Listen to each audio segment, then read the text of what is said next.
The grand assembly of the Galactic Concordat glittered beneath the light of 3 artificial suns, their rays dancing off crystalline walls that stretched endlessly upward. Ambassador Sarah Chen stood at the podium, her dark uniform crisp and formal, while behind her the holographic display showed Earth's primary defense fleet. 15 vessels that appeared almost. Admiral David Torres stood in the holographic command center of Earth's primary defense station, watching as red dots representing Arcturian vessels continued to multiply at the edges of human space. The massive alien warships weren't being subtle about their presence anymore. They wanted Earth to see them, to feel the pressure of their inevitable approach. "They're up to 28 capital ships now," reported Commander Maya Patel, her hands dancing over the holographic controls, spread across 3 primary battle groups, each one positioned to strike at our major colony worlds. Torres nodded, his weathered face illuminated by the soft blue glow of tactical displays. "And our response? Operation Shadow Dance is proceeding exactly as planned," Maya replied, bringing up a new set of projections. "The Arcturians think they're observing our standard patrol routes, but every movement is precisely calculated. Our ships are already in position." The Admiral allowed himself a small smile. The Arcturians, like most of the Concordat species, had fallen into the trap of their own technological stagnation. For millennia, they had built bigger ships, more powerful weapons, thicker armor. But they had stopped innovating, stopped thinking beyond the established doctrine of overwhelming force. "Show me the Epsilon 7 test results," Torres commanded. The holographic display shifted, showing footage from a classified weapons range deep in the Oort cloud. A human vessel, small and sleek, faced off against a hulking target drone built to the exact specifications of an Arcturian destroyer. The drone fired first, its massive energy weapons capable of vaporizing a small moon. The human ship simply wasn't there when the beam arrived. Its quantum engines, compact enough to fit in a ship a fraction of the size of its opponents, allowed for maneuvers that larger vessels couldn't hope to match. Then the human ship demonstrated its own weapons, not the expected energy beams or missile salvos, but something far more insidious. Swarms of microscopic robots, each carrying a payload of programmed matter, poured from concealed launchers. They bypassed shields designed to stop capital ship weapons, infiltrated the drone's systems through its own cooling vents and maintenance access ports. Within minutes, the mighty warship was dead in space, its systems corrupted from within by an enemy it had been too arrogant to defend against. "Have the Arcturians detected any of our actual capabilities?" Torres asked, switching back to the tactical display. Maya shook her head. "No, sir. Their sensors are still calibrated for capital ship emissions. Our quantum cores are virtually invisible to them, and the metamaterial hulls scatter any active scans. They still think we're running on primitive fusion reactors. And the new defense networks around the colonies, fully operational but completely dormant. As far as their scans can tell, our worlds are defended by nothing more than basic orbital stations and a handful of our tiny ships."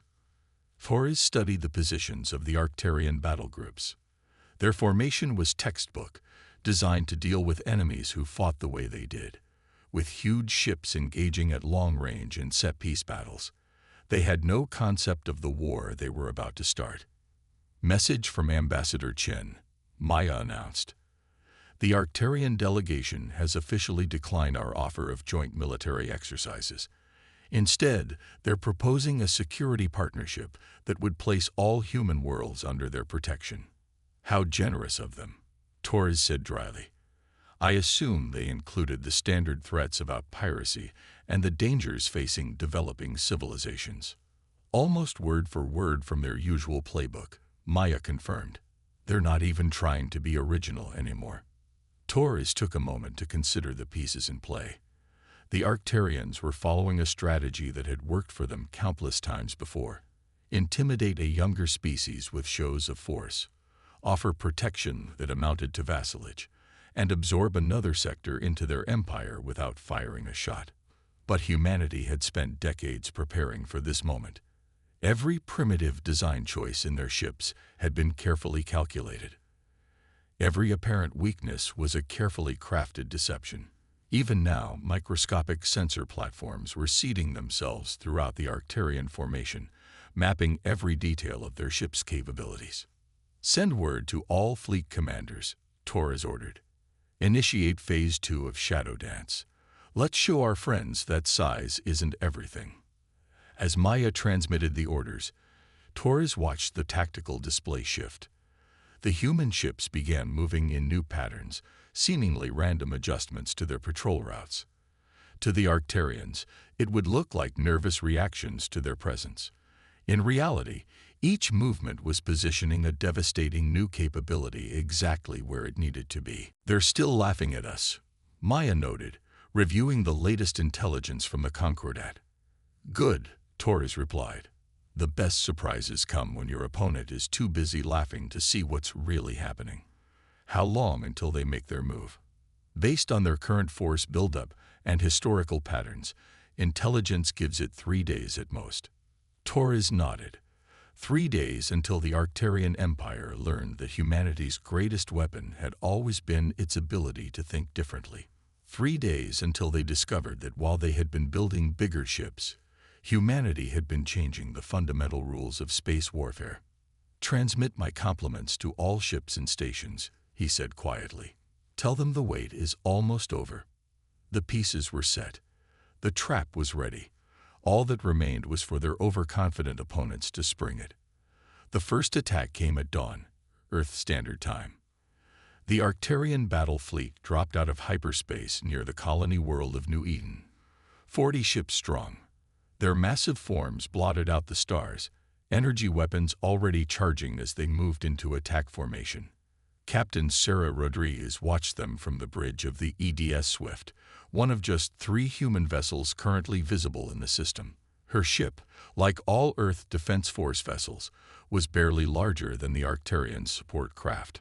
"They're broadcasting," her communications officer reported.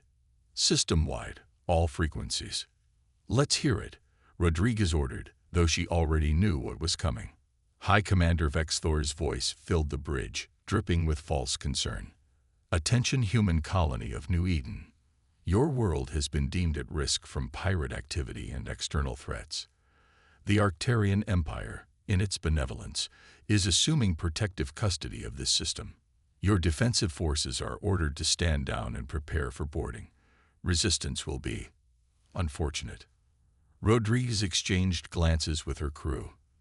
They had trained for this moment for years, but the reality of facing an enemy fleet that could literally swallow their ship whole was still sobering. "Status of Shadow Dance protocols," she asked her tactical officer. "Everything is in position, Captain. The Arcturians haven't detected any of our passive systems. Their scans are showing exactly what we want them to see." Rodriguez nodded. "Send the response we prepared." Her communications officer transmitted a single message. "This is a sovereign human world. We do not recognize your authority. Leave immediately." The laughter that came back over the channel was predictably derisive. Brave words from such a small force. "Your entire system defense fleet could fit in one of our cargo holds. This is your final warning. Stand down or be destroyed." Rodriguez took a deep breath. "All hands, battle stations. Initiate Shadow Dance Phase 3. Across New Eden's orbital space, things that had appeared to be debris, maintenance satellites, and routine traffic suddenly came alive.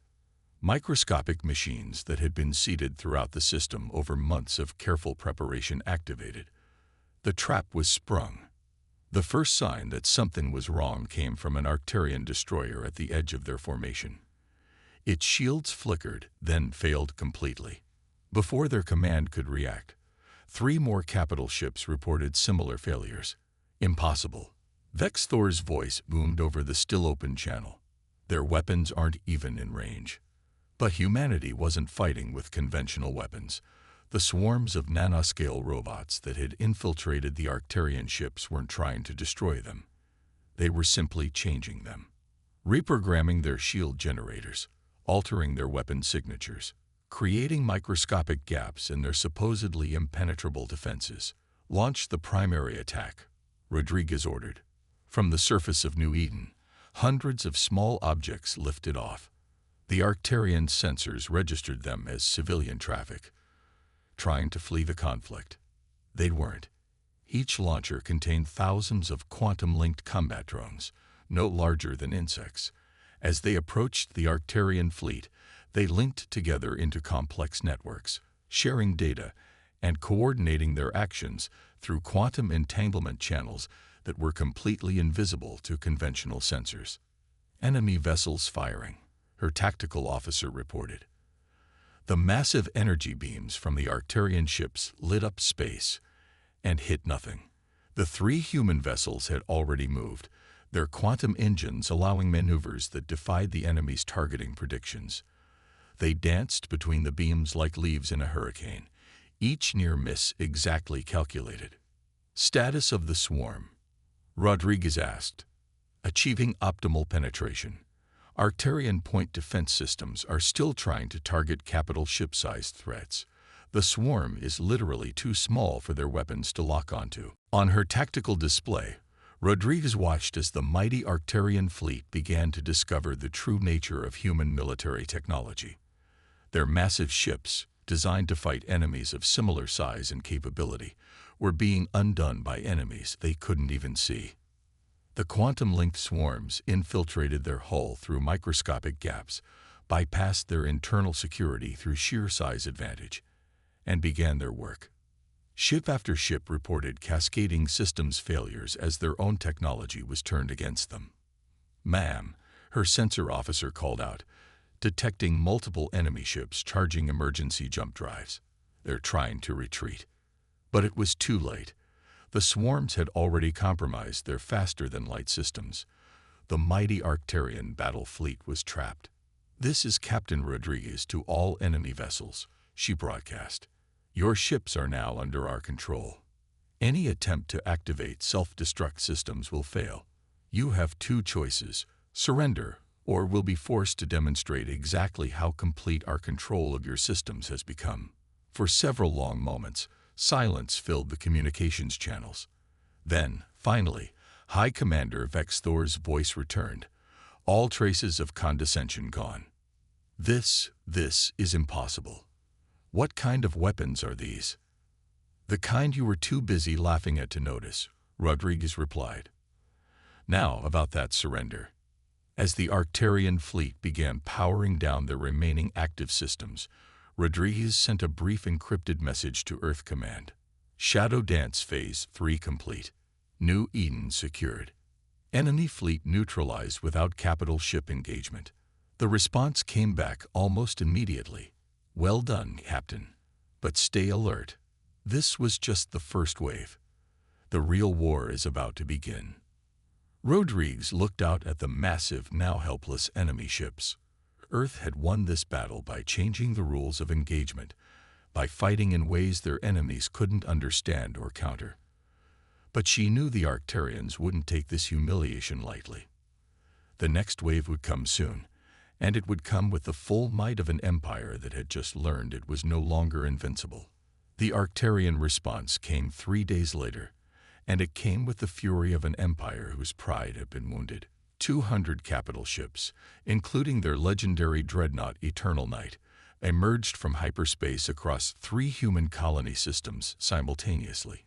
In the command center of Earth's lunar base, Admiral Torres watched the massive fleet deployments with grim satisfaction. "Right on schedule," he murmured. "Status of our defensive positions." Commander Patel's hands flew over her console. "All colonies implementing Shadow Dance Phase 4. The Arcturians are being more careful this time. They're scanning for our nanotech swarms and maintaining tight shield formations." "They learn quickly," Torres noted, "but they're still fighting the last battle." On the main tactical display, the Arcturian fleets began their advance. Their formation was different now.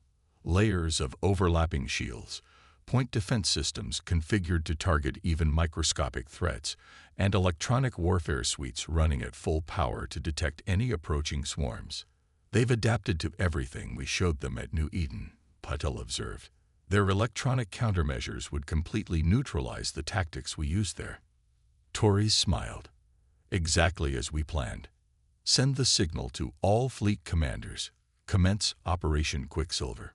Across 3 star systems, humanity's response began. But this time, it wasn't swarms of nanomachines that emerged to meet the Arcturian advance. Instead, the small human vessels that had been dismissed as toys began to move in ways that defied conventional physics. The EDS Swift, under Captain Rodriguez's command, led the first demonstration. As an Arcturian cruiser fired its main weapon, the human vessel didn't just evade. It seemed to phase out of existence, reappearing inside the enemy's shield perimeter.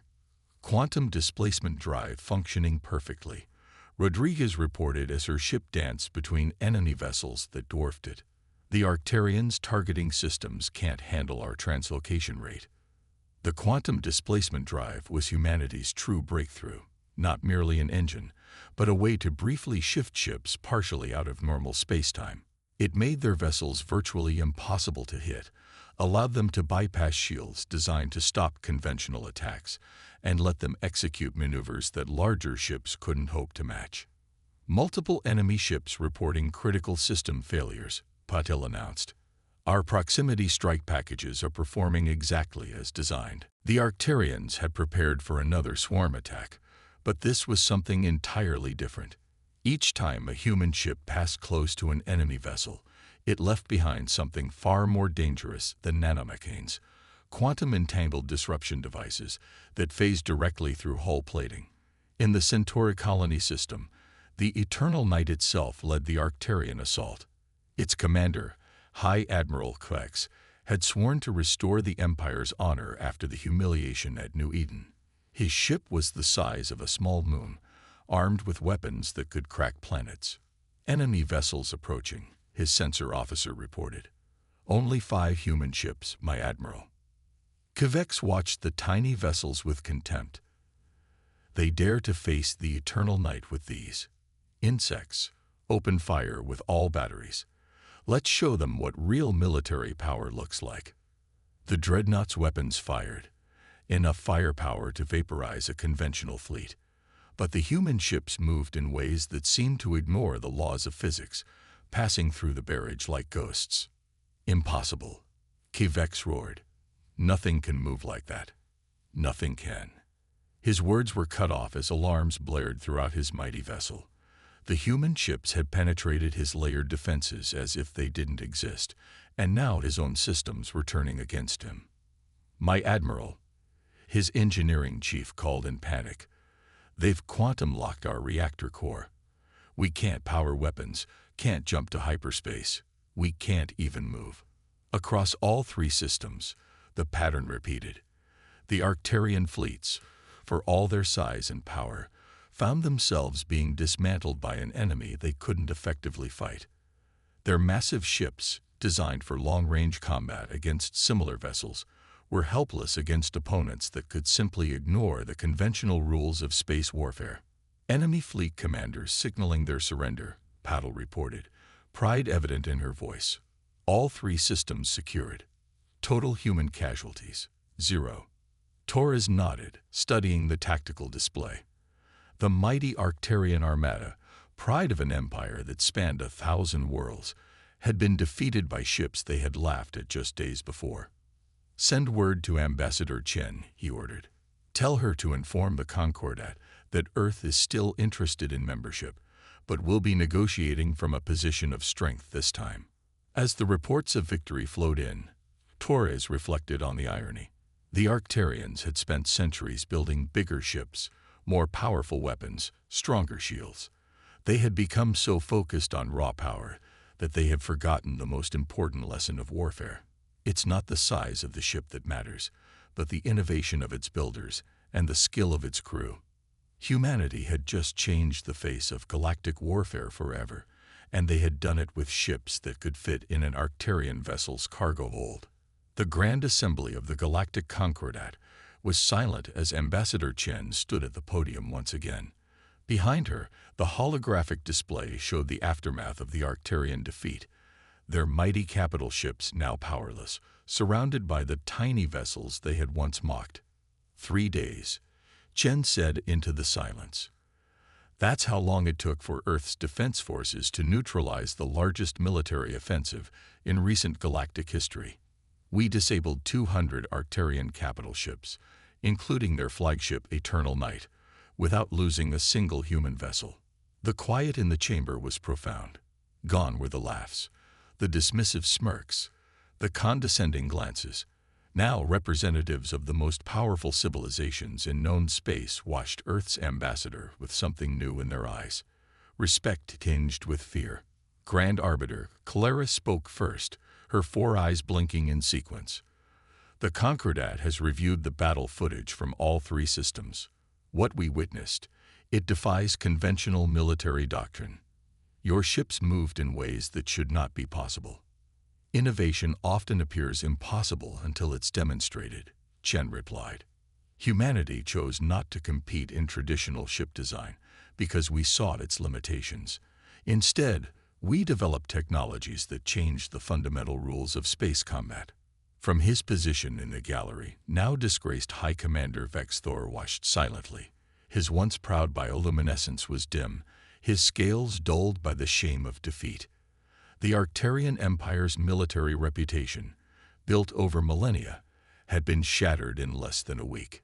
Your quantum displacement drives, Clara continued, and these phase-shifting weapon systems, our analysts suggest they represent a completely new approach to warfare. Chen nodded. We call it asymmetric space combat. Why build a ship to withstand enemy fire when you can ensure it never gets hit? Why focus on overwhelming force when precision and mobility can achieve the same results with far less collateral damage? The chamber erupted in discussions, representatives from dozens of species debating the implications. Some were already calling for joint research initiatives, others demanding access to Earth's technology. A few of the more militant species were quietly updating their threat assessments, moving humanity from developing civilization to primary military power in their databases. The Concordat must consider the broader implications, Clara announced, bringing order to the chamber. Humanity has not just won a military victory. You have demonstrated that our fundamental assumptions about space warfare may be flawed. This will have far-reaching consequences for galactic security.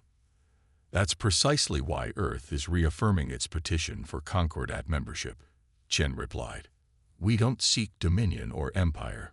We want to be partners in building a more secure galaxy, one where technological innovation is valued over brute force, where smaller powers don't have to fear subjugation by those with bigger ships.